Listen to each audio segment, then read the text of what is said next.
Conseil supérieur de l'autorité traditionnelle et coutumière, CONATE-CRDC et de l'Union africaine des autorités traditionnelles, UATA. Communiqué officiel de l'autorité traditionnelle et coutumière de la RDC sur l'invasion de la RD Congo et la déstabilisation de son peuple et ses terres. La haine et la vengeance accentuée et visible de son Excellence Kagame Paul, président du Rwanda, consécutivement aux souffrances endurées par sa communauté tutsiphone, longtemps exilée face à celle hutuphone sur leurs terres autochtones respectives du Rwanda, ainsi que sa crainte de voir ressurgir ces drames sur son peuple avec les conséquences électorales futures irréversibles liées à la loi de la majorité hutu. Cette vengeance crée malheureusement de vrais dégâts meurtriers dans le peuple de leurs différents pays d'accueil qui ont eu à accepter, en solidarité africaine et malgré eux, plusieurs réfugiés Hutus et Tutsis à qui ils ont octroyé pendant des décennies des espaces vitaux de survie en attendant leur retour futur au Rwanda. Certains d'entre eux ont même eu à bénéficier par hospitalité légendaire connue de la RD Congo, des naturalisations collectives.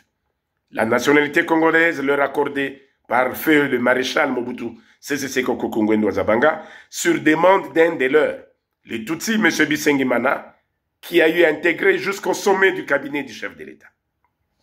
Voire même notamment de nos jours, à signaler dès de l'heure aujourd'hui, du Tutsi Alexis Guizaro, plusieurs fois ministre des Infrastructures, un ministère clé du pilier du développement de la République. Et du Hutu Mwaminde Zereka Tourebe, vice-ministre au ministère très sensible des affaires coutumières de l'identité congolaise dans le gouvernement souminois Toulouka.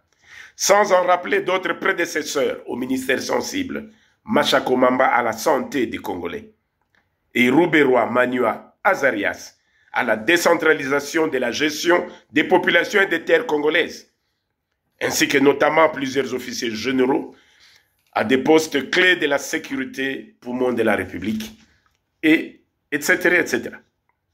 Il est donc impératif et urgent que le président du Rwanda, son Excellence M. Kagame Paul, puisse se ressaisir en faisant la paix de brave, en calmant sa rage, en cessant ses hostilités en République démocratique du Congo, en stoppant ses pillages des ressources de la République démocratique du Congo, pays qui lui a tendu la main par la bravoure du président son Excellence Tshisekedi Tshilombo pour la survie du peuple rwandais, de stopper toute velléité et alibi fallacieux pour ainsi épargner la vie des peuples africains et particulièrement celle des Congolais.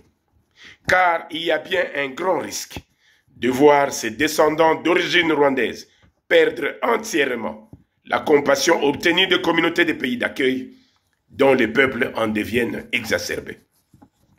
Que le président de la République démocratique du Congo, son Excellence Tshisekedi Tshilombo Félix Antoine, trouve ici l'expression de l'accompagnement coutumier à tous les niveaux.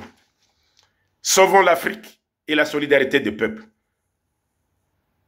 Le 18 mars 2025, au nom des autorités traditionnelles et coutumières, gardien des temples et derniers remparts ancestraux des peuples autochtones, Sa Majesté Mfumu Fimantinu, Roi Congo, grand chef coutumier Congo, président du Conseil supérieur de l'autorité traditionnelle et coutumière, CONATE-CRDC et de l'Union africaine des autorités traditionnelles, UATA.